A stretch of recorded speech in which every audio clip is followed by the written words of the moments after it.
First of all, economic.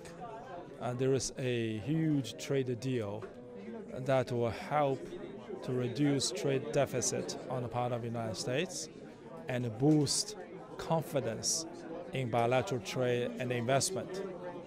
We do hope the U.S. will reciprocate in terms of allowing more investment in the United States, for instance. Secondly, a very important achievement is a consensus emerging between the two governments, between the two leaders, presidents, that is, for the future of China-U.S. relationship, cooperation is the only option available.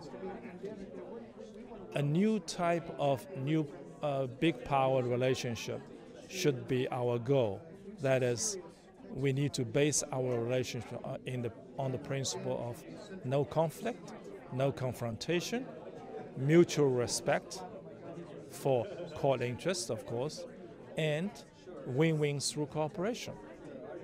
We have to abide by the principle and explore ways to put it into practice. We have 4 major mechanisms of dialogues. These dialogues, these platforms should be fully utilized. Lastly is the frequent exchanges at the highest level. You know, U.S.-China relationship has a pattern of being driven by summits. It so happened in the past, whenever you have frequent visits at the highest level, dialogues, telephone calls, meetings on the margin of multilateral conferences and state visits, all these high-level contacts not only will help the understanding between the two leaders, but will also drive the whole relationship forward in the right direction.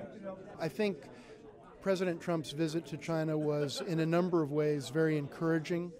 First and foremost, I think the tonality of the language that President Trump used when talking about President Xi and when talking about China was very warm.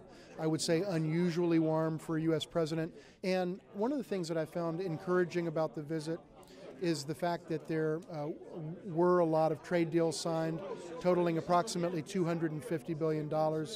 I think that is a great symbol, and I think it's something that a lot of Americans are going to be looking at to see what the ultimate impact on the U.S.-China trade deficit or the U.S. trade deficit with China is going to be.